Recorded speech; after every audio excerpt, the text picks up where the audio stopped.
इह चेद वेदी तत्सत्यमस्ति न चेदिहा वेदी न महति विनष्टि भूतेषु भूतेषु विचित्य धीरा प्रत्यास्मा लोकाद्भुता भवन्ति। धन्य धन्य सद्गुरु सुखदा महिमा कही न जाए। जो कछु कहो तुम्हारी कृपा मोते कछु न बसाए।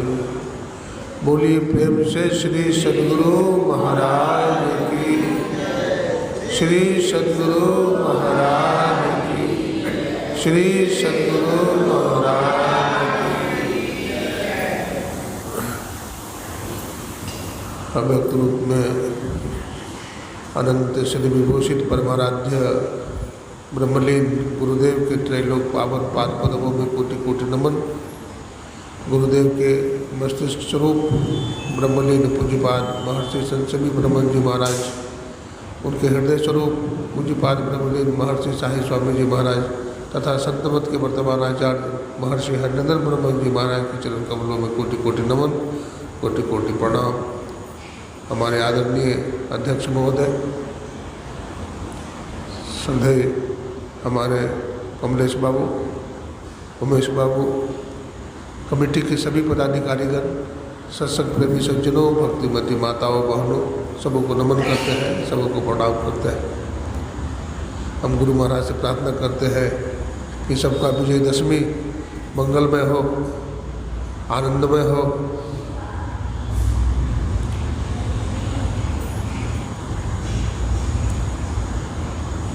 आज का दिन बड़ा पावन और पवित्र दिवस है, विजयदशमी। आज के दिन ही मर्यादा पुरुषोत्तम भगवान श्री राम ने लंका पर विजय प्राप्त किया था और दशानन रावण का वध कर असत्य पर सत्य की विजय, अधर्म पर धर्म की विजय दिखाई दी। वास्तव में दशहरा अधर्म पर धर्म की विजय है, असत्य पर सत्य की विजय है और अपने लक्ष्य की प्राप्ति है।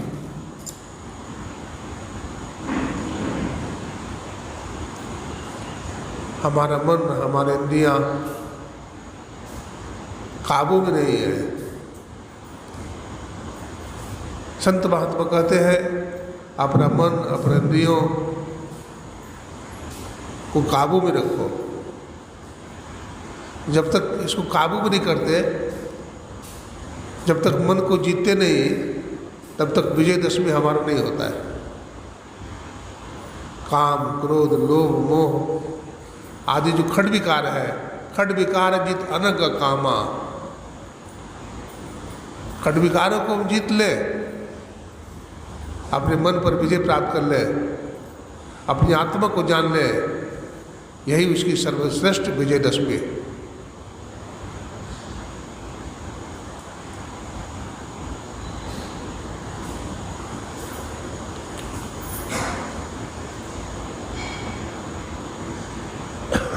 हमारा देश भारतवर्ष ऋषि मुनियों का देश है, संतों का देश है, धार्मिक देश है। यहाँ एक ईश्वर को हम लोग मानते हैं तथा बहुत देवो देवताओं को भी मानते हैं। बहु उपासनाएं हैं हमारे देश में। जो शंकर भगवान की पूजा करते हैं उनको शैव कहते हैं, जो विष्णु भगवान की पूजा करते हैं उनको वैष्णव कहते हैं। कुछ शाक्त लोग हैं, कुछ अन्य संप्रदाय के लोग भी हैं, कुछ ब्रह्मवादी हैं कुछ अन्य देवी देवताओं की उपासना भी करते हैं।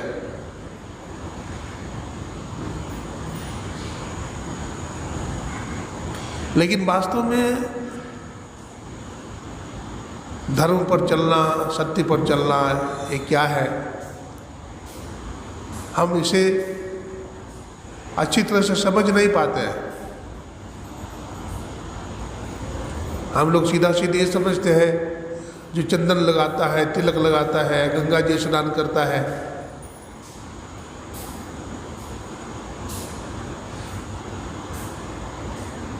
जो बहुत सारे देवी देवताओं की अर्चना करता है, पूजन करता है, वो आस्तिक है। और जो एक ईश्वर को ही मानता है, चंदन तिलक नहीं लगाता है, गंगा जी स्नान नहीं करता है, पवित्रता से रहता है, सदाचार का पालन करता है, शिष्टाचार का पालन करता है, तो उसको हम नास्तिक कहते हैं। कहते हैं नास्तिक आदमी है, ये कोई व्रत त्यौहार नहीं करता है, किसी देवी देवता को नहीं मानता है, नास्तिक है। लेकिन सज्जनों, यही सही बात है। असल बात यही है कि हम एक ईश्वर को माने और एक ईश्वर की उपासना करें। स्वामी दयानंद सरस्वती जी महाराज ने कहा, बहुत देवी देवताओं की उपासना करना, एक ईश्वर को नहीं मानना एक बहुत बड़ा अपराध है।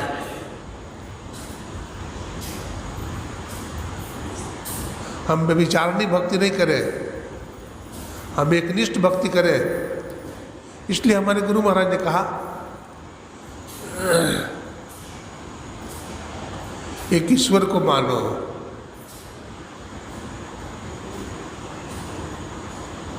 एक ईश्वर की तरफ चलो, उनकी प्राप्ति अपने अंदर में होगी, कहीं बाहर में नहीं होगी। सार भक्ति करो, आसार भक्ति नहीं करो। आहो भक्त सार भगति करो हो, आसार भगति करो, संसार भ्रमति रहो, भक्ति श्रम निष्फल हो। निज तन में खोज सज्जन, बाहर न खोजना, अपने ही घट में हरि है, अपने में खोजना। अपने में खोजने की बात करते हैं, हम सदा बाहर में खोजते रहते हैं।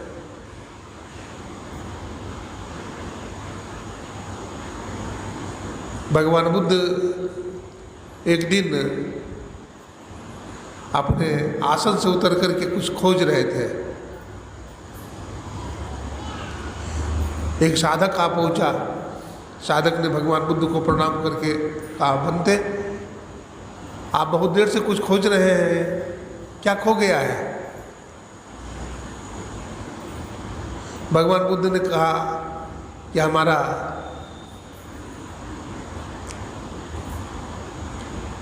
हीरा यहाँ खो गया है, एक चमकीला मोती खो गया है, उसी को ढूंढ रहा हूँ।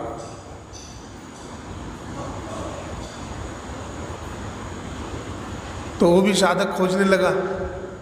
इस तरह से जितने लोग भी भगवान बुद्ध का दर्शन करने आवे, सब खोजने में लग जाए। बहुत देर हो गया खोजते खोजते, लेकिन वो मोती नहीं मिला। तो एक बुद्धिमान आदमी ने कहा कि गुरुदेव, हम लोग इतनी देर से मोती को ढूंढ रहे हैं, वास्तव में मोती कहाँ खोया था? भगवान बुद्ध ने कहा, कुटिया में खोया था। तो बोला, गुरुदेव आपने अपने आप भी परेशान हुई, हम लोगों को भी परेशान की। जब मोती कुटिया में खोया है तो यहाँ कैसे मिलेगा? भगवान बुद्ध बड़े प्रसन्न हुए, बोला तू सही है, तू सही खोजी है। कुटिया में जाके खोजा गया तो कुटिया में मोती मिल गया। वस्तु कहीं ढूंढे कहीं, कहीं मिली आवे हाथ। वस्तु कहीं भी हो और हम ढूंढे कहीं भी, वस्तु मिलने वाली नहीं है। कबीर साहब ने कहा, जिन ढूंढा तिन पाइयाँ, गहरे पानी पैठ, मैं बौरी डूबन डरो, रहो किनारे बैठ। जिन्होंने ढूंढा अपने अंदर, उसको अपने लक्ष्य की प्राप्ति हो गई, अपनी मंजिल की प्राप्ति हो गई। लेकिन जो बाहर में ढूंढा, उसको कभी नहीं। अनेक जन्म बीत जाएंगे लेकिन बाहर में मिलने वाले नहीं हैं।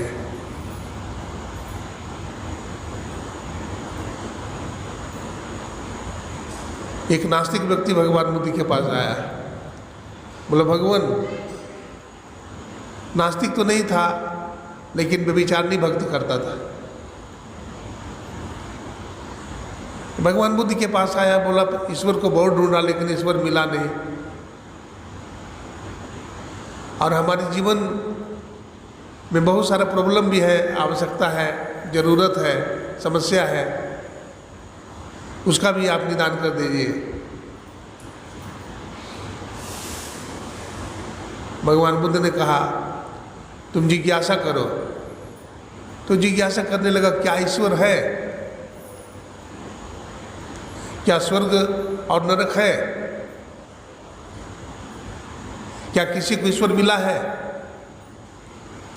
भगवान बुद्ध ने कहा तुम समेट करके जिज्ञासा करो, अपनी जिज्ञासा करो। किसी को मिला है या नहीं मिला है ये बात छोड़ो, तुम अपनी बात करो।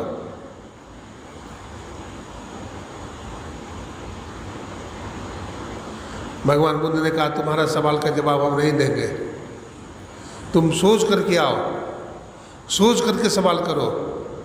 जो जीवन का सबसे महत्वपूर्ण सवाल होगा तो मैं बता दूंगा, और अनर्गल प्रश्न करोगे तो मैं इसका जवाब नहीं दे पाऊंगा। बहुत दिन तक वो भगवान बुद्ध के पास नहीं आया, खोजता रहा, चिंतन मनन करता रहा, चिंतन मनन करता रहा। वो बैठे बैठे विचार किया, हमारे जीवन में हमारे माता जी थी वो चली गई, हमारे पिताजी थे वो भी चले गए, हमारे बहुत सारे सगे संबंधी चले गए, क्या मैं सब दिन यही रहूँगा? आखिर मुझे भी तो जाना ही पड़ेगा। लेकिन जाता कौन है और रहता कौन है? सब कुछ तो चला ही जाएगा, लेकिन क्या रहने वाली कोई चीज़ है जो नष्ट नहीं होगा? तो विचार किया, आत्मा। आत्मा न तो जन्म लेती है न तो मरती है। मैं तो आत्मा को नहीं जान पाया, लेकिन भगवान बुद्ध तो जाने हैं, उनसे पूछूंगा। भगवान बुद्ध के पास चला गया, बोला बनते आज हमारी जिज्ञासा है, समाधान कीजिए। बहुत दिन के बाद बहुत सोच समझ करके आया हूँ। बोला क्या जिज्ञासा है, पूछो। बोला मैं कौन हूँ यही बता दीजिए। भगवान बुद्ध हंसने लगे, उसका पीठ ठोका, बोला आज तूने सही जिज्ञासा किया है। आज ऐसा जिज्ञासा किया है जिस जिज्ञासा में दुनिया के सब समस्या का समाधान है, छिपा हुआ है।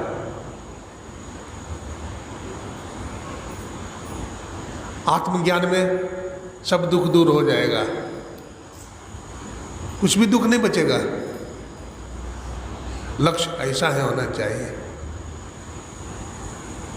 भगवान बुद्ध ने पूछा, अच्छा बताओ तुम्हारे सबसे नज़दीक कौन है?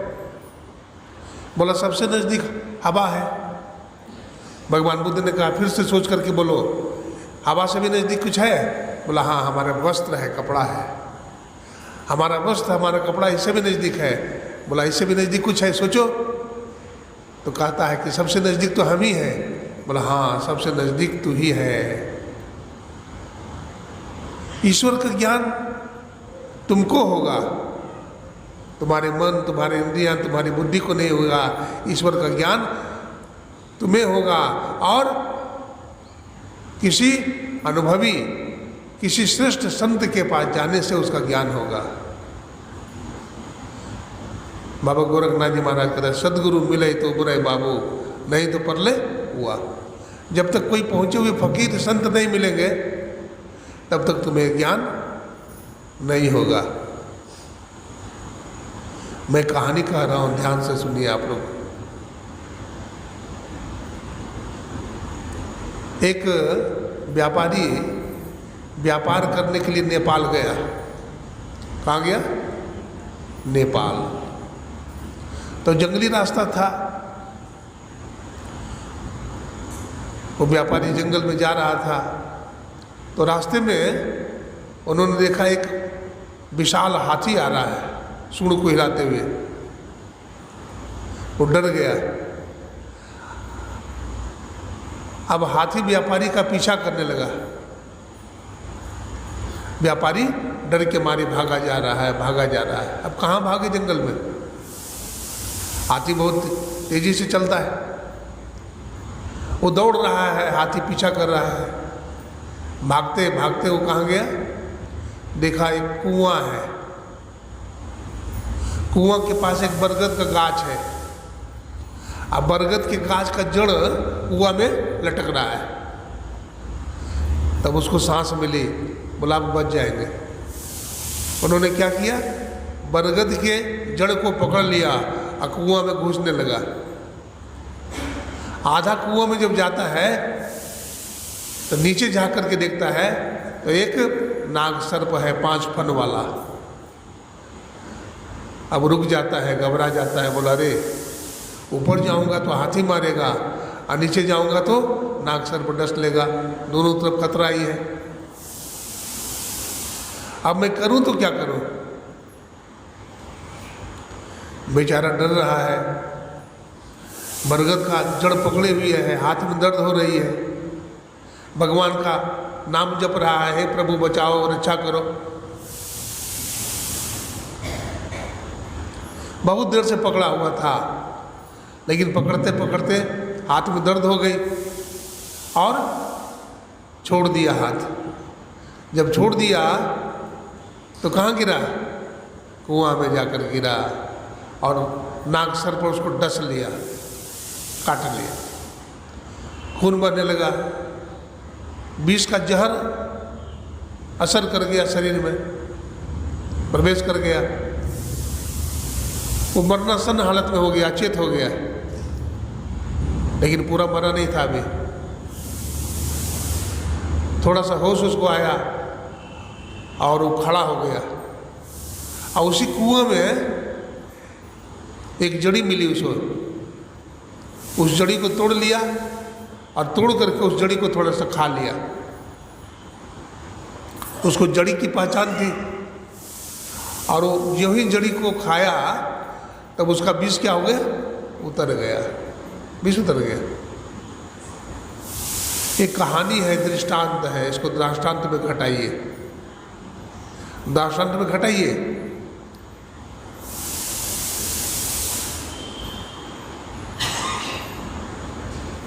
वो व्यापारी कौन है, वो जीवात्मा रूपी व्यापारी, हम व्यापारी हैं।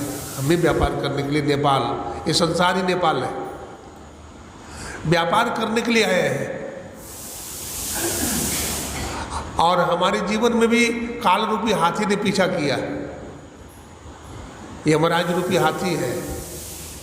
यमराज रूपी क्या है, काल है, हाथी है, वो भी हमारा पीछा किया है। हम उसके डर से भागे जा रहे हैं, भागे जा रहे हैं, संसार में भागे जा रहे हैं। भागते भागते क्या देखा, एक कुआं देखा, गहरा कुआं। वहाँ एक बरगद का गाछ, अब बरगद के गाछ की जड़ कुआं में लटका हुआ था। तो कुआं में प्रवेश कर गया। सज्जनों, एक कुआं क्या है, तो शरीर रूपी कुआं है।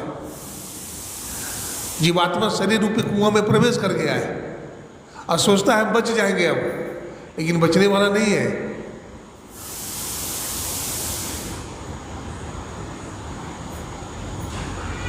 जब हाथ में दर्द हो गई तो क्या किया, हाथ छोड़ दिया, भगवान का नाम जपना छोड़ दिया, नीचे गिर गया। नाग सर्प ने डस लिया। तो नाग सर्प क्या है, पंच विषय रूपी नाग सर्प है। रूप, रस, गंध, स्पर्श और शब्द, ये 5 फन वाला नाग सर्प ही हमको डसते रहता है। कभी काम, कभी क्रोध, कभी लोभ, कभी मद, कभी मत्सर, ये विकार हमें सताते रहते हैं।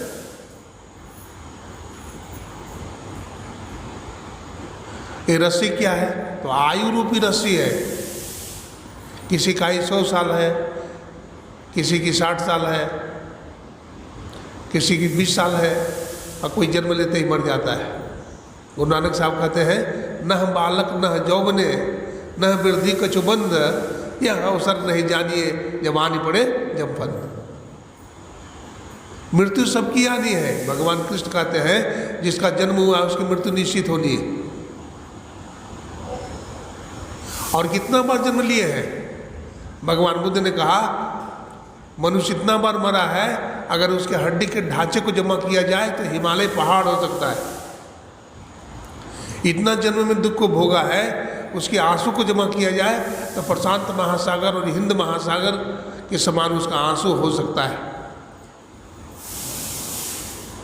फिर भी मनुष्य विषयों के जाल में उलझा हुआ है। तो काल रूपी हाथी ने पीछा किया, नागसर्प उसको डस लिया, विष चढ़ गया, विष चढ़ गया। अब देखिए जो जड़ है ना, जड़, जिस जड़ को पकड़ के लटका हुआ है, ऊपर में दो चूहा है, काला चूहा और सफेद चूहा, उसको काट रहा है। और काटते काटते काट के गिरा दिया था। ये काला चूहा सफेद चूहा क्या है? महीना में दो पक्ष होता है, शुक्ल पक्ष और कृष्ण पक्ष। अभी कौन सा पक्ष चल रहा है? बोलिए। शुक्ल पक्ष चल रहा है। तो शुक्ल पक्ष चल रहा है, फिर पूर्णमासी आ जाएगा।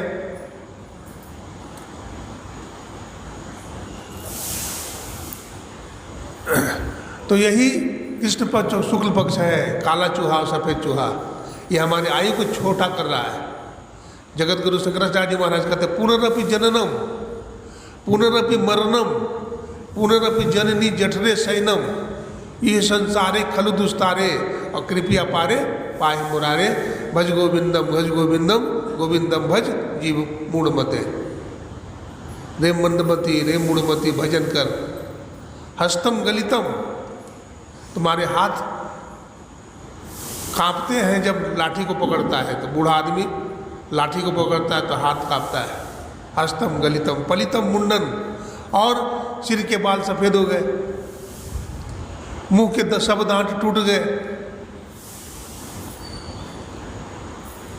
हस्तम गलितम पलितम मुंडम दसन विहीनम जातम टुंडम और करघृत कंबित शोभित दंडम तदपि न मुंचा तासा भांडम। लेकिन अभी भी तृष्णा को छोड़ नहीं रहा है। दांत टूट गया तो नया दांत लगा लेता है, आँख कमजोर हो गई तो नया आँख बनवा लेता है। बुढ़ापा आ गया, डॉक्टर बोलता है कि कड़ा चीज़ मत खाओ, मुलायम चीज़ खाओ, दलिया खाओ, लेकिन दांत बना लिया है, पापड़ खाता है। विषय की जाल में फंसे हुए हैं, उलझे हुए हैं। महात्मा गांधी अपनी इंद्रियों को बस में करने के लिए, जिह्वा को बस में करने के लिए नीम की चटनी खाते थे।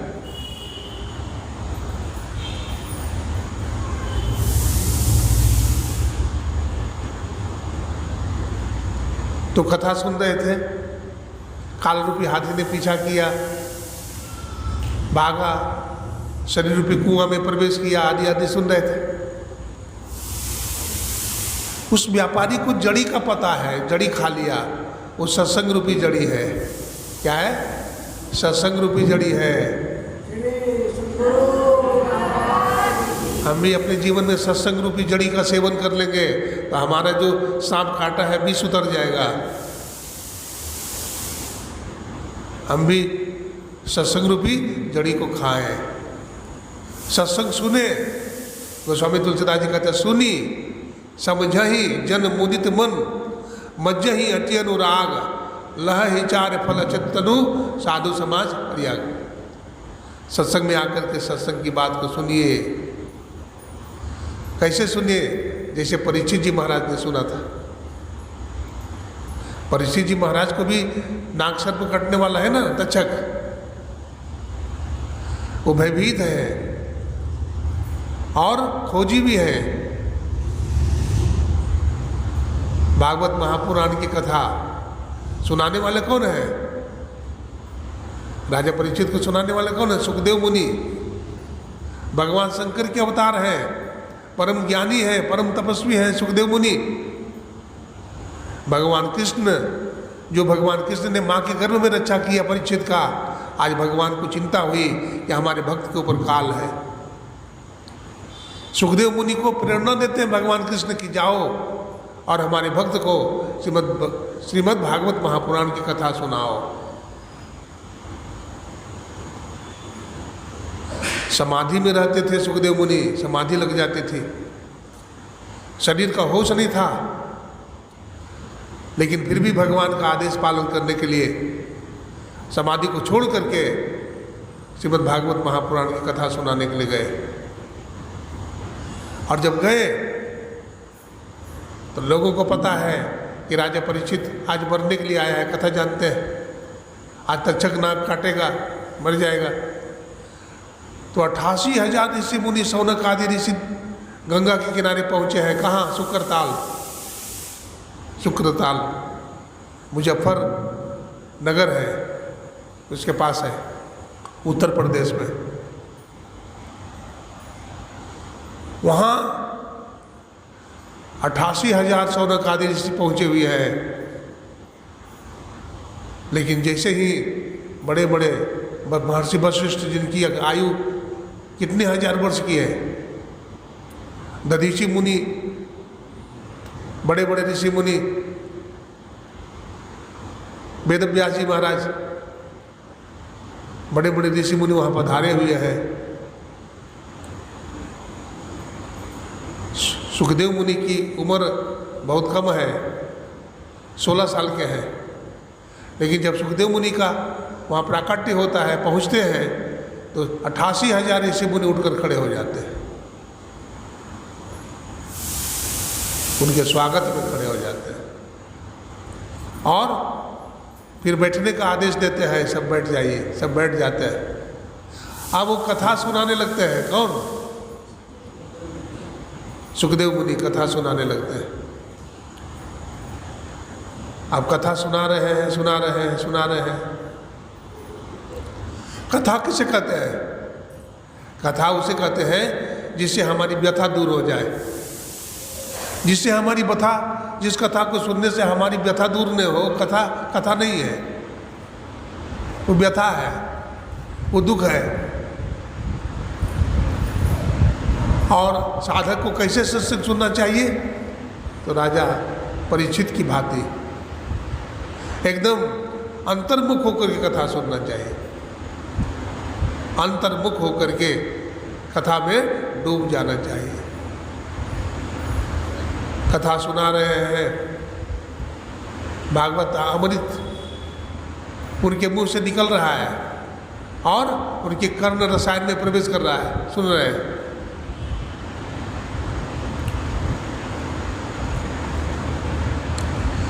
जब कई दिन हो गए, राजा परीक्षित से कहते हैं सुखदेव मुनि, राजन कई दिन हो गए, तुम कुछ खाया पिया नहीं, कुछ खा पी लो,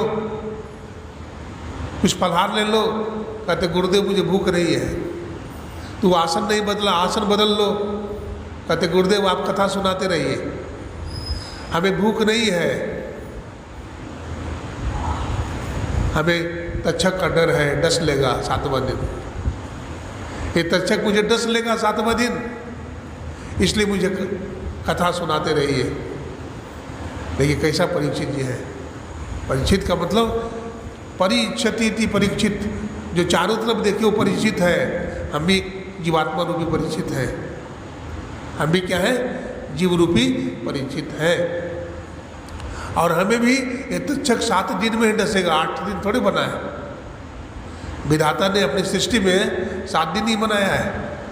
हम लोग भी 7 दिन में ही मर जाएंगे। ये 7वां दिन में ही तक्षक डस लेगा हमको। डसा तो परीक्षित को भी, लेकिन परीक्षित जी महाराज तब तक शरीर से निकल गए थे। क्या हुए? तब तक शरीर से निकल गए थे। शरीर से निकलने की क्रिया संत बताते हैं। माया के जाल में मत उलझो, विषय वासना में फंसे मत रहो। ये दुख है, झंझट है, ये झंझट लगा रहेगा और आवागमन का चक्र होता रहेगा। जन्मते रहोगे, मरते रहोगे, जन्मते रहोगे, मरते रहोगे। इसलिए किसी संत से जाकर उनसे दीक्षा ले लेना चाहिए। दीक्षा लेकर, जिस दिन दीक्षा लेता है उसी दिन जन्म होता है। दीक्षा लेकर के ध्यान अभ्यास में लग जाना चाहिए, जुड़ जाना चाहिए।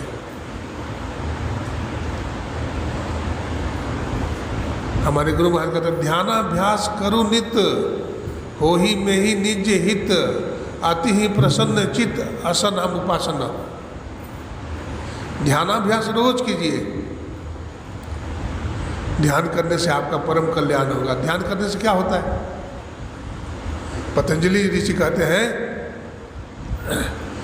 चित्तवृत्ति निरोध इति ध्यान इति योगा। चित्तवृत्तियों का निरोध ही योग है, ध्यान है। हमारी चित्तवृत्ति फैला हुआ है। कहाँ? इंद्रियों के घाटों में, विषयों में फैली हुई है। इसको धीरे धीरे धीरे धीरे समेटिए, और समेटते समेटते ये पूरे सिमटाव में आ जाएगा। एक व्यक्ति को देखा, बीड़ी पीने की बड़ी आदत। वो पावर वाला चश्मा था। अब पावर वाला चश्मा से सिगरेट सुलगा के पी लिया हो। इसमें भी हमारा विज्ञान बताता है, इसमें भी किरण है ना। हमारे गुरु महाराज कहते हैं ना, अगल बगल कहो दृष्टि न डोले, सन्मुख बिंदु पकड़ लागी। ये बिंदु का उदय कैसे होता है? बाईं आंख की बाईं धार और दाईं आंख की दाईं धार को मिलाते हैं। अब मिलाते हैं एक जगह पर, एक बिंदु पर। प्रकाश की किरण को भी एक बिंदु पर एक जगह इकट्ठा किया हो और सिगरेट सुलगा लिए। हम भी दृष्टि की चेतन धार को क्या करें? समाहित करें, एकाग्र करें। ये कैसे होगा? तो ये जाप करने से होगा। सबसे पहले अपनी बिखरी हुई मन को समेटिए। इसके लिए मानस जाप कीजिए, आप खूब जपिए। आपके अंदर शक्ति बनेगी, आपके अंदर ताकत आएगा, आपका संस्कार बनेगा। और ऐसा संस्कार बनेगा कि आपका शत्रु मित्र बन जाएगा। हाँ, शत्रु मित्र बन जाएगा। बहुत लोग कहते हैं, बाबा हम तो बहुत बेकार आदमी हैं, बाबा अभागा आदमी है, किसी भी काम में हमें सफलता नहीं मिलती है।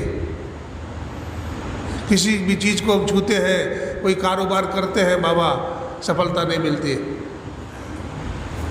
किसी भी चीज़ को छूते हैं, कोयला हो जाता है।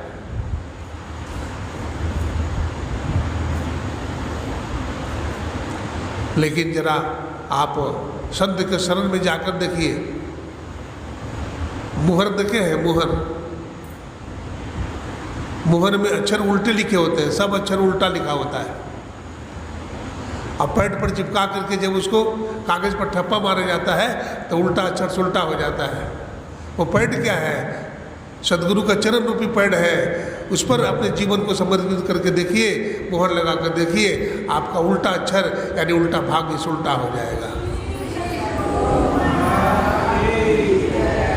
लेकिन ये काम हम नहीं करते हैं, भटकते रहते हैं विषयों में, संसार में भटकते रहते हैं।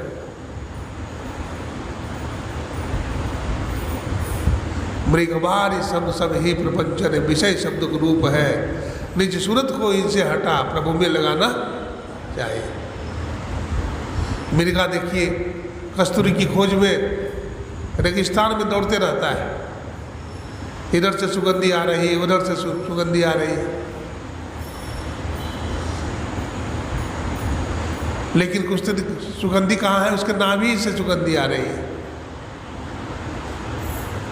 अंदर में सुगंधी है, बाहर में खोज रहा है। प्रकाश का परावर्तन होता है रेगिस्तान में, लगता है वहाँ पानी है। हिरन दौड़ता है पानी पीने के लिए, वहाँ जाता है तो देखता है पानी ही नहीं है। हम लोग रास्ते में देखते हैं चांदी गिरा हुआ है, सितुआ, दौड़ते हैं उठाने के लिए, वहाँ जाते हैं तो देखते हैं सितुआ नहीं है, देखते हैं वहाँ चांदी नहीं सितुआ है। भ्रम हो जाता है, भ्रम हो जाता है। इस भ्रम का निवारण कब होगा? जब आप ध्यान भजन करेंगे, आपके अंदर प्रकाश हो जाएगा। इसलिए कहा गुरु महाराज ने, खोज करो अंतरु जियारी, दृष्टिवान कोई देखा है, गुरु भेदी का आचरण सेव कर, वेद भक्त पा लेता है। विविध भांति के कर्म जगत में जीवन घेर फंसाता है, बाबा देवी कहे कह में ही सदगुरु गुरु ही बचाता है। तो अंतर साधन करें हम। हमारे गुरु महाराज अंतर साधन करते थे, बहुत ध्यान किए गुरु महाराज। हमारे गुरु महाराज के शरीर में कई तरह की बीमारियां भी हुई, ऑपरेशन भी कई बार हुआ। 1971 ईस्वी में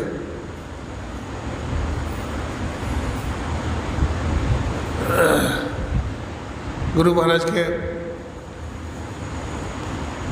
ग्रंथि का ऑपरेशन हुआ, पुरस्त का। डॉक्टर नंदलाल मोदी पटना में, जो बहुत बड़े डॉक्टर माने जाते हैं, उनके संरक्षण में हुआ। और गुरु महाराज को खांसी बहुत आती थी, बुर्द शरीर था, बहुत खांसी।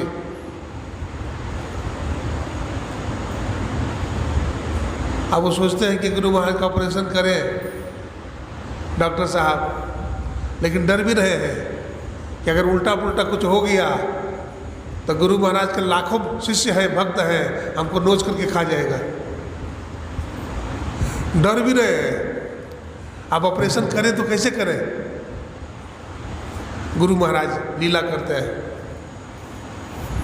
गुरु महाराज कहते हैं हम समाधि में चले जाएंगे, आप ऑपरेशन कर दीजिए। लेकिन गुरु महाराज देखिए ना, ईथर देता है, टैबलेट देता है, लेकिन फिर भी गुरु महाराज बेहोश नहीं होते हैं। तो अंत में गुरु महाराज कहते हैं हम बेहोश हो जाते हैं, आप ऑपरेशन कर दीजिए। तो गुरु महाराज ध्यानस्थ हो जाते हैं, अपनी चेतन वृत्ति को समेट लेते हैं अंदर में, और डॉक्टर साहब आराम से ऑपरेशन कर देते हैं। ऑपरेशन हो गया। जब गुरु महाराज होश में आते हैं तो संसबी जी महाराज कहते हैं हुजूर ऑपरेशन भेज ले। तो गुरु महाराज कहते बहुत जल्दी भेज ले ऑपरेशन। देखिए शरीर में गुरु महाराज नहीं थे, गुरु महाराज शरीर में नहीं थे। गुरु महाराज के चेहरे पर फोड़ा हो गया था, फुंसी, कुछ भगीरथ बात है। महर्षि संसबी जी महाराज फोड़ना चाहते हैं, हाँ, लेकिन सोचते कि नहीं फोड़े। तो गुरु महाराज से पूछा गया, गुरुदेव आपके चेहरे पर फुंसी हो गया है, दर्द होता होगा। गुरु महाराज कहते नहीं जी, हमको दर्द नहीं होता है, हमको फोड़ा नहीं हुआ है, फोड़ा हमारे शरीर को हुआ है।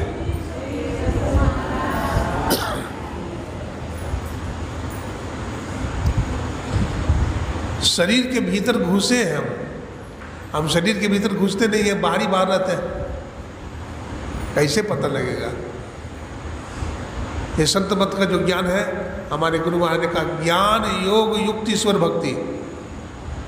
क्या है? ज्ञान योग युक्ति ईश्वर की भक्ति। कर्मयोगी बोलते हैं कर्मयोग कर लो, ये भी एक रास्ता है। भक्ति योगी बोलते हैं भक्ति कर लो, ये परमात्मा के पास जाने का रास्ता है। ज्ञान योगी बोलते हैं ज्ञान से परमात्मा की प्राप्ति होती है। हमारे गुरु महाराज ने कहा नहीं जी, तीनों की जरूरत है। ज्ञान युग भी चाहिए,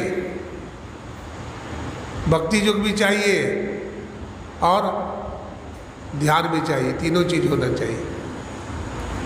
कहते हैं जैसे कोई मकान है, ठीक है, ये हॉल है, इस हॉल में 3 खंभा लगा हुआ है। कितना खंभा है? 3 खंभा लगा हुआ है। तो तीनों खंभा के ऊपर पूरा छत का भार है। एक खंभा पर तो नहीं है। तीनों में से एक खंभा अगर हटा दिया जाए तो सब गिर जाएगा।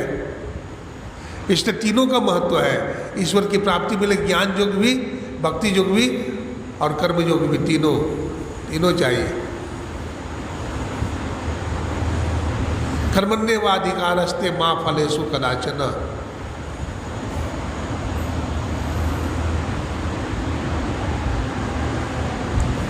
भगवान कहते कर्म तो करो। हम कर्म करते हैं, संसार में असफल हो जाते हैं, हम निराश हो जाते हैं। हमें निराश नहीं होना चाहिए कर्म से। न रहो न निराश करो मन को, कुछ काम करो कुछ काम करो। डरिए नहीं, कर्म कीजिए आप, और लोभ लालच के वशीभूत होकर नहीं करिए, निष्काम भाव से कीजिए, करते रहिए करते रहिए, भगवद अर्पण बुद्धि से कीजिए। महात्मा गांधी ने लिखा है, जो निष्काम कर्म करेगा, भगवद अर्पण बुद्धि से कर्म करेगा, तो उसको बेसी फल मिलेगा, उसको बेसी फल मिलेगा। और लोभ लालच के वशीभूत कर्म करेंगे तो भी फल मिलेगा, लेकिन कम मिलेगा, और वो अंतःकरण की शुद्धि का साधन नहीं बनेगा। भगवान कृष्ण ने अर्जुन से कहा, हे अर्जुन, निष्काम कर्म कर। अर्जुन को 3 चीज बताया भगवान ने। क्या बताया? ज्ञान, उपासना और कर्म। हम लोग निष्काम कर्म करते हैं, निष्काम कर्म करने का फल क्या है? तो कहते हैं निष्काम कर्म करने से हमारा अंतःकरण पवित्र हो जाएगा, शुद्ध हो जाएगा।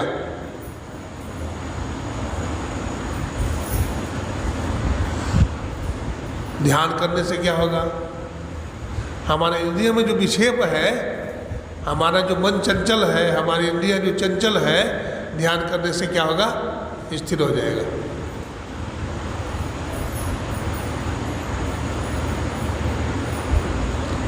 लेकिन आवरण दोष रह जाएगा,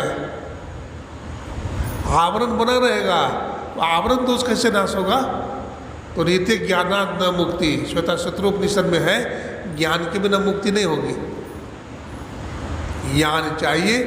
वो परमात्मा सब जगह रहते हैं, सर्वव्यापक है, और उसका ज्ञान चेतनात्मक होता है। ये शाब्दिक ज्ञान होना चाहिए। हमारे गुरु महाराज कहा ना, वेद भगवान ने भी कहा, ओम युञ्जानः प्रथमं मनस्तत्त्वाय सविता धियम अग्निर्ज्योति निचाय्य पृथिव्याध्या भरत। वेद भगवान ने कहा ना, बुद्धि योग करो, मानस योग करो, यानी मानस जप करो और मानस ध्यान करो, और ज्योति योग कीजिए, यानी दृष्टि साधन कीजिए। वेद भगवान भी बात बोले। तो दृष्टि साधन करने से जब हमें बिंदुता की प्राप्ति होती है, हमारे गुरु महाराज ने कहा है कि बिंदुता दुर्बीन हो, दुर्बीन क्या करे, अपिंड में ब्रह्मांड दरस हो, बाहर में क्या फिरे। पिंड क्या है? शरीर पिंड है ना। गया में पिंड दान करते हैं ना, पितर पक्ष में गया जी में बहुत तरह श्राद्ध तर्पण आदि होता है, पिंड दान होता है, लोग करते हैं। हमारे गुरु महाराज भी एक बार गए थे उधर उस एरिया में, पितर पक्ष में सत्संग कर रहे थे। तो गुरु महाराज से कहा कि पितर पक्ष के बारे में, हुजूर पितर पक्ष चल रहा है, तो पिंड दान करें। गुरु महाराज ने कहा, देखो पिंड दान, पिंड बने शरीर होता है, शरीर का दान कर देना, यानी शरीर से निकल जाना ही पिंड दान है। हम शरीर से निकले, इससे बड़ा पिंडदान कुछ नहीं होगा। इसलिए गुरु महाराज कहते हैं,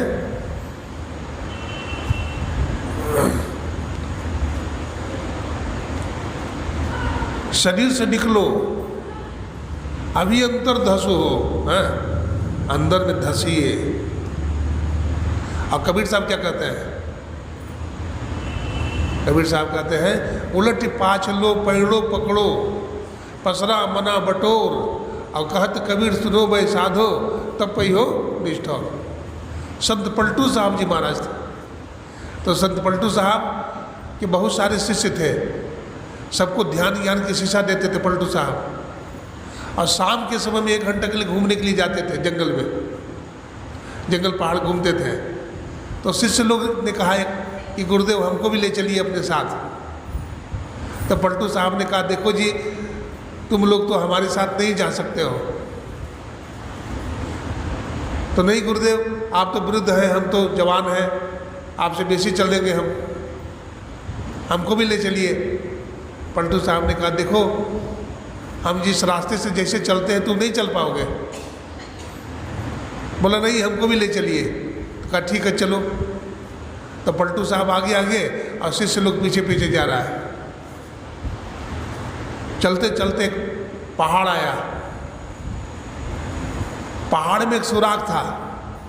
संत पलटू साहब ध्यान योग के माध्यम से उसमें प्रवेश कर गए, सूक्ष्म शरीर बना करके घुस गए। मन महीन कर लीजिए, हैं, मन को महीन बना करके घुस गए उसमें, सूक्ष्म रूप बना करके। अब शिष्य लोग से कहा तुम भी घुसो इसमें। तो कहा गुरुदेव आप दिखाई नहीं पड़ रहे, किधर चले गए आप? बोला बेटा मैं सूक्ष्म रूप बना लिया हूँ, घुस गया, तू भी घुस जा।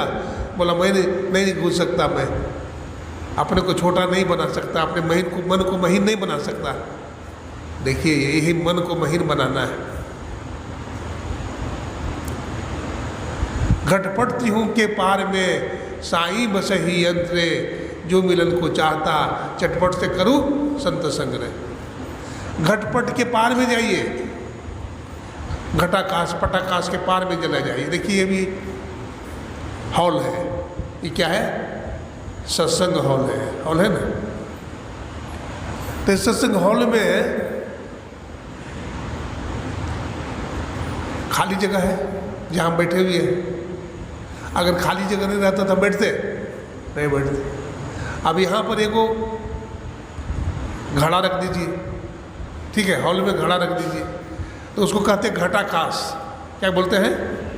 घटाकाश। घड़ा के अंदर जो आकाश है उसको कहते हैं घटाकाश। अब फिर घड़ा से ऊपर एक पर्दा लगा दीजिए तो उसको बोलते हैं पटाकाश। क्या बोलते हैं? पट का जो आकाश उसको बोलते हैं पटाकाश। कपड़ा के अंदर जो आकाश है वो पटाकाश है। इसके ऊपर ये क्या है? छत का आकाश है ना, मठाकाश। ये मठाकाश है। हाँ, इसको घटाकाश को तोड़ दीजिए तो पटाकाश में समा गया। हाँ, अब फिर पटाकाश को तोड़ दीजिए तो मठाकाश हो गया। अब मठ के आकाश को भी तोड़ दीजिए तो फिर महदाकाश, सब आकाश एक हो जाएगा ना। एक कवि ने कहा, जब गौर से तुम देखोगे उस सृष्टि की अंगड़ाई को तो बात बात में पाओगे उस ईश्वर की चतुराई को। हावड़ा का पुल देखे हैं, 2 खंभा पर खड़ा है। उसको देख करके बड़ा आश्चर्य होता है कि बाहरी वैज्ञानिक, बाहरी इंजीनियर, देखो क्या कमाल है। 2 खंभा पर हावड़ा का पुल खड़ा हुआ, इतना विशाल। लेकिन जरा परमात्मा की का चमत्कार देखे हैं, कैसा चमत्कार करता है। आकाश में देखिए कोई खंभा है तो कितना बड़ा चमत्कार है। आकाश में कोई खंभा नहीं है और इतना बड़ा आकाश है जिसको आप अपने आंख से भी नहीं देख पाते। गुरु नानक साहब कहते हैं, एक सत से सब किया ऐसा सृजनहार।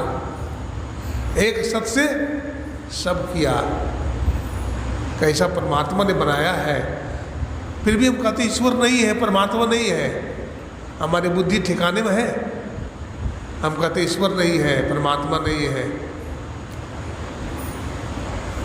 अंडा को देखते हैं तो कहते हैं अंडा कैसे बना भाई? तो मुर्गी अंडा दिया होगा। अंडा पहले बना कि मुर्गी पहले बना? अंडा के बिना मुर्गी नहीं हो सकता, मुर्गी के बिना अंडा नहीं हो सकता। दादू दयाल जी महाराज थे, रहस्य को खोलते कौन है? समस्या का समाधान संत करते हैं। दादू दयाल जी महाराज पहुँचे हुए संत थे। तो उस समय कबीर साहब बादशाह अकबर थे। तो बादशाह अकबर के मन में जिज्ञासा थी, यही जिज्ञासा हुई कि परमात्मा ने सृष्टि का सृजन किया था तो पहले अंडा बनाया कि मुर्गी? दूसरा सवाल किया, परमात्मा ने पहले सुख बनाया कि दुख? परमात्मा ने पहले दिन बनाया कि रात? परमात्मा ने पहले बीज बनाया कि वृक्ष? दादू दयाल जी महाराज दिखाए, ओ अकबर बादशाह, परमात्मा तुम्हारे जैसे कमज़ोर नहीं है कि दिन बनाएगा, रात बनाएगा, अंडा बनाएगा, मुर्गी बनाएगा। सुख बनाएगा दुख बनाएगा, परमात्मा ने एक के साथ दोनों बना दिया। एक सद से सब किया ऐसा सृजनहार, परमात्मा ने एक सद से सब कुछ बना दिया।